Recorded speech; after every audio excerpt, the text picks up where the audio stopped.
Welcome to Capitol Report, a weekly discussion with your elected officials on the issues and concerns that affect you.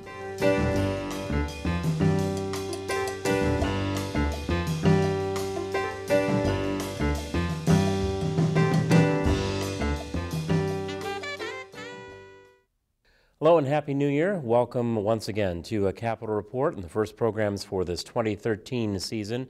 I'm David Nicholas, and we are joined for our first two programs. We're going to have an extended conversation sitting down today. You'll see it in two parts with the editor and publisher of Inside Michigan Politics. We welcome back to our program, Bill Ballenger. Good to see you again, and Happy New Year as well. Great to be here, Dave. We're going to spend the first half hour kind of looking at things from the Washington perspective and then bring them under the dome where we sit now in Lansing today. Beginning first at the very top, and that's the presidential election. The Democrats win Michigan again, a trend that we've seen now over the last several years with both GOP and Democratic governors here in Lansing. Were you surprised at the result in November of the presidential race? No.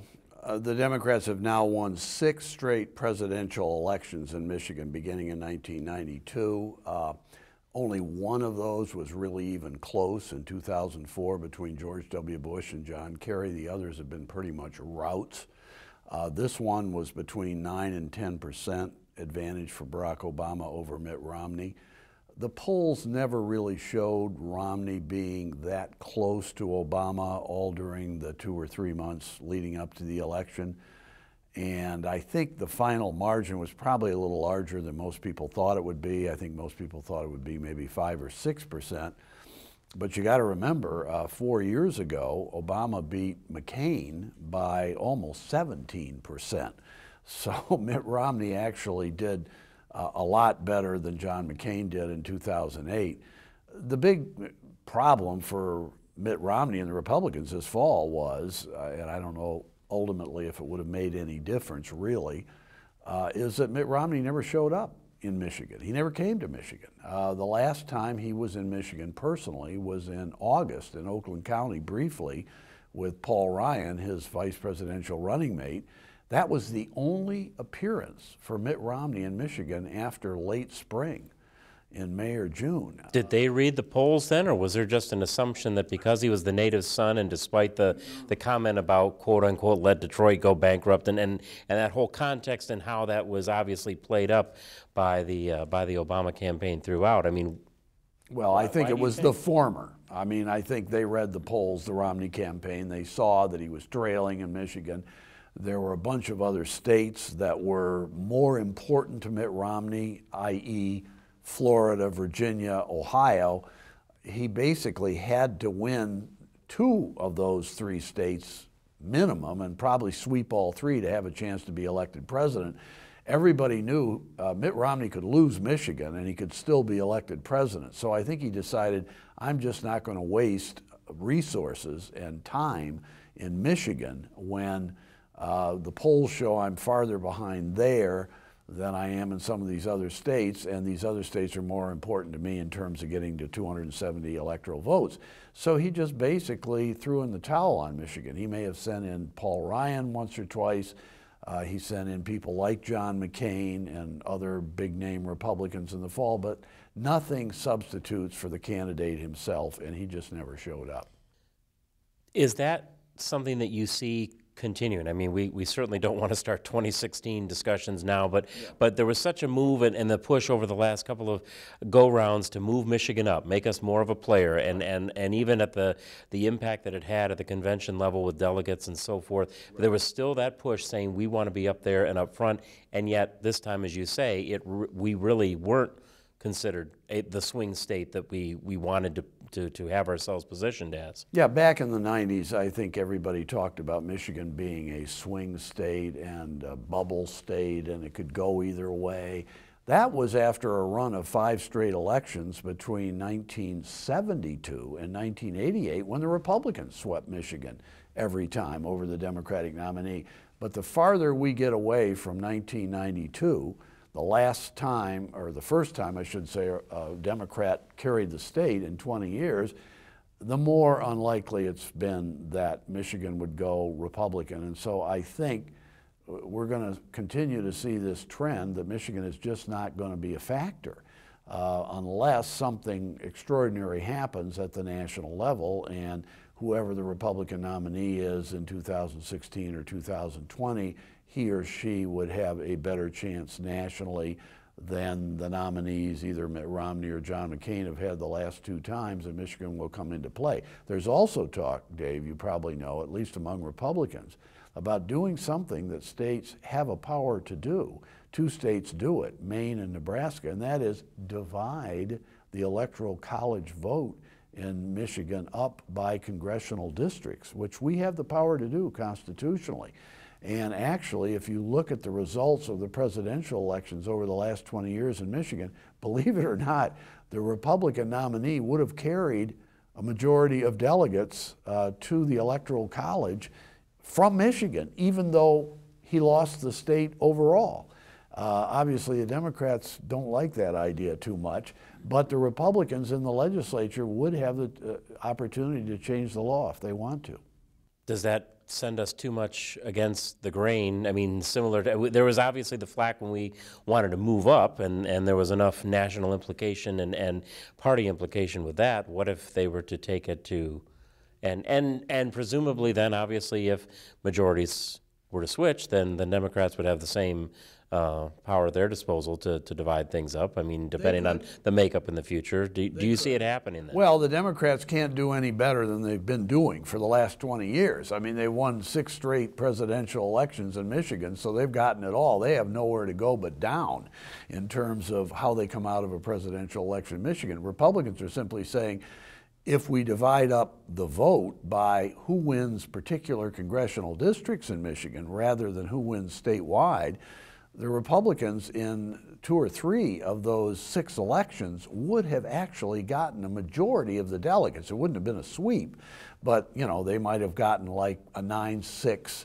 vote for president for their nominee, let's say George W. Bush, rather than losing 15-0. That's a heck of a lot better. If you're getting into an electoral college contest that is very closely divided, like let's say Al Gore and George W. Bush in the year 2000, a swing like that in a state like Michigan could determine who's going to be president and who isn't. Well, you referenced 1970s, so I guess we now have to think that in 40 to 50 years, we'll watch where the trend has swung, and when we're back here 40 to 50 years from now talking about it, then we'll have to see. We'll be here, Dave. Probably we will. Here. I hope so, in this very same room.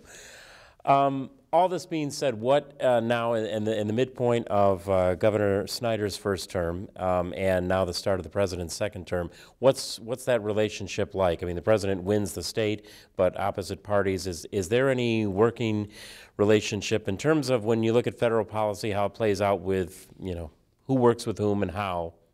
How does it stack up? One thing I think we all recognize is that Rick Snyder, Republican governor, is not really an in-your-face, confrontational, partisan type of governor. Now, he may have done some things in the recent lame duck session that Democrats don't like, but honestly, I can't think of anything that Rick Snyder has said that's been critical of Barack Obama, ever.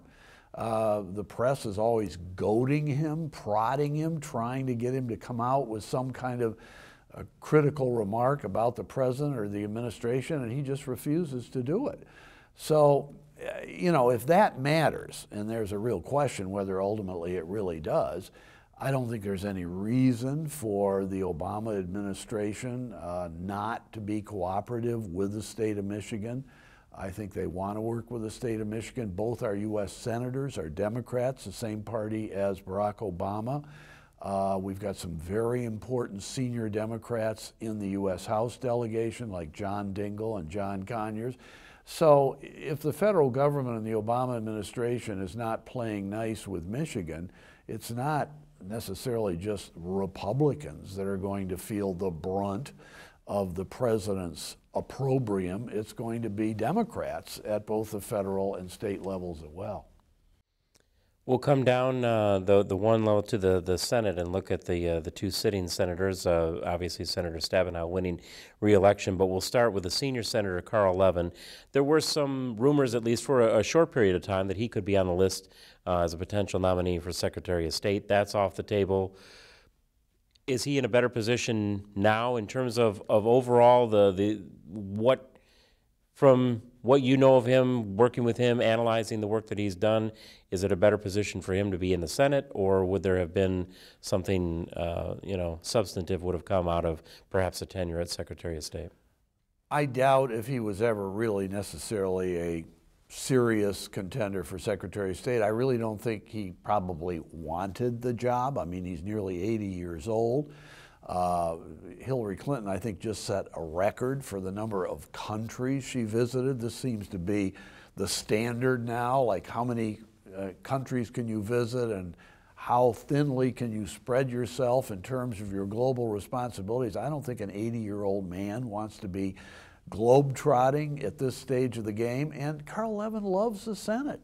And he's chairman of an important committee, and he's a senior Democrat, and he's got a lot of clout, and frankly, I don't think he has any desire other than to continue to serve in the Senate. The big question now is he going to run for re-election again? But I've been hearing that speculation for about 15 or 20 years, and every time he runs, now I know he's older, but I would be surprised if he doesn't run again. Debbie Stabenow then did win re-election to a third term. She had risen up in this last term to chair the Ag Committee, got the Farm Bill through the Senate. It did run into some roadblocks in the House. She also had elevated herself to a number 3 or 4 position in terms of procedures and so forth in the Senate. Her and Carl Levin, then I guess it's sort of the question with both, do they maintain those positions moving forward? Is there any anticipated change in any of those leadership positions and their influence? Yeah, I haven't heard that she's going to step down as chairman of the Agriculture Committee. I mean, maybe that will happen at some point. But she has now been in the Senate 2 straight terms. She is very solid electorally. She's never really had a close contest for the Senate since she won it back in 2000. She was angry when the House held up the Farm Bill that she'd worked very hard on, but eventually the House passed it. And even though it wasn't in quite the form she wanted it to be, at least they didn't hike the price of milk, Dave, for another 8 or 10 months anyway, and I think they're going to go back and do some fixes on that. Is there a milk cliff that we have to worry about then in 8 months? There could be a milk cliff. I mean, we were right at it, and we were pulled back from the precipice at the last minute, but it could loom up again here later this year. We'll see. But I mean, I think both she and Carl Levin work very closely together, and she's younger than Carl Levin. She can be around for a long time if she wants to be, and I expect her to be. Maybe it's a little more, I guess, dynamic or moving target kind of discussion then in the House. I mean, you mentioned the senior parts of the delegation, Conyers and Dingell in particular. Other long-term or long-time serving members, Dave Camp, much younger man, but he's been there a long time, maintains that position with Ways and Means. We lose the 1 seat, and obviously there was the whole debacle involving Thaddeus McCotter. Kind of run us through sort of the map of who's there and who sort of has some of the influence moving forward into this session. Well, unfortunately, Michigan continues to not keep pace with population growth nationally. We were the only state to lose population between 2000 and 2010. We're now growing again slightly, but very slowly. We're falling behind other states. We have now, Dave, for the first time ever, in the last half century, fallen to 9th biggest state, behind Georgia. Georgia has passed us. So we lost a seat. When they reapportioned the congressional delegation after every census, we went from 15 seats, which we had for the last 10 years, down to 14. So Republicans, who have the majority in both the state house and state senate, and they got a Republican governor, passed a new map for the next decade. This will run right up through 2020 for the congressional delegation, and the Republicans hoped that it would end up being 9 Republicans, 5 Democrats. It has been 9-6 over the last decade, and the Republicans wanted to make sure that the seat that was lost was not a Republican seat, it was a Democratic seat. Well, they got their wish, barely. There were a couple of races that were pretty hairy there. The 1st congressional district, the UP in the northern part of the Lower Peninsula, Dan Benishek, a freshman Republican, was reelected narrowly over Democrat Gary McDowell, who had faced him 2 years before. If McDowell had won the seat, the delegation would be 8-6, not 9-5. And then, of course, there was this McCotter fiasco that you alluded to. A 10-year congressman, Thaddeus McCotter from the 11th District, which is suburban Wayne and Oakland County, completely botched his petition submission, and there were a bunch of fraudulent signatures. He was thrown off the ballot, and there was only one candidate in the race for the Republicans, a complete unknown, turned out to be Libertarian Tea Party type candidate named Kerry Benevolio.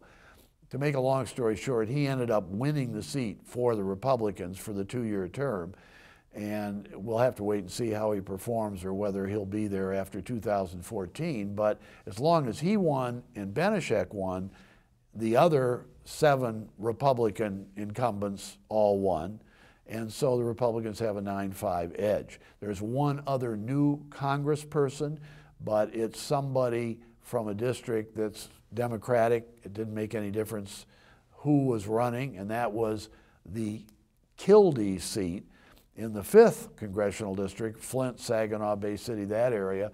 And Dale Kildee, who was a long-serving member, first elected in 1976, retired, and his nephew, Dan Kildee, same last name, won the seat.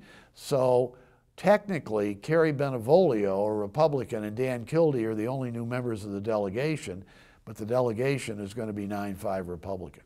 I wanted to ask about the Kildee seat too, because is it unusual for a freshman to come in and already gain some of the recognition? I believe there was a leadership appointment at one of those levels, and I mean, not chairman of a major committee, but still to be elevated already in a first term. Is that an unusual thing, or does he gain by having his uncle serve for as long as he did? Or? Well, good question about whether he could just feed off the fact that Dale had been there so long. Whatever the reason, one thing remarkable about Dan Kildee is you just almost never see this. I cannot remember this happening in Michigan in half a century. He had no opponent in the Democratic primary in a Democratic district. I mean, this is an open seat. This should have been a field day for candidates who, coming out of the woodwork, say this is our one chance to win a seat in Congress, and yet nobody challenged Dan Kildee. So he basically had a free pass into Congress. You know, he's relatively young, in his 50s. Was county treasurer for years, had been chairman of the Board of Commissioners, real mainstream Democrat, considered a run for governor back in 2010. So I think he's the kind of Democrat the Democratic Party at the national and state level want to see coming into the Congress. And so I think they gave him a good committee assignment. We'll see what happens from now on.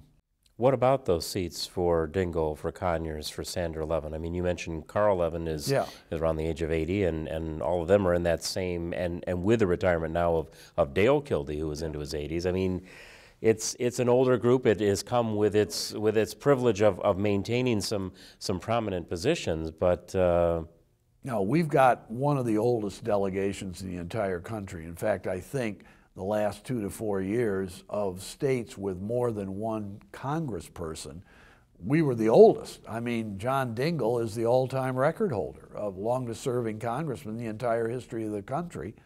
And he is 84, I think, and John Conyers is 83.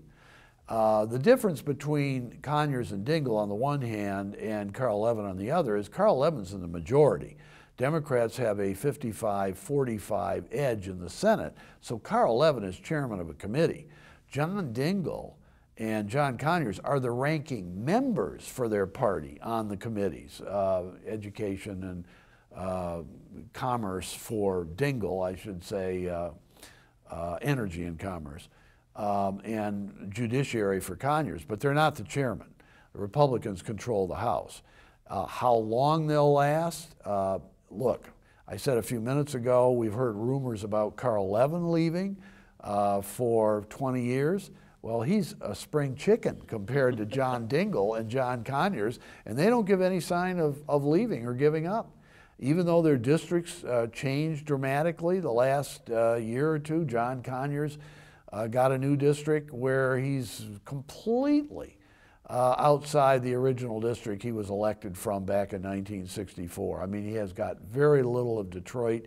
A lot of people said this guy's a sitting duck to be knocked off in a Democratic primary by some white candidate from suburbia. Didn't happen, not even close. He won easily the Democratic primary, and it's a very heavily Democratic district. Same thing for John Dingell.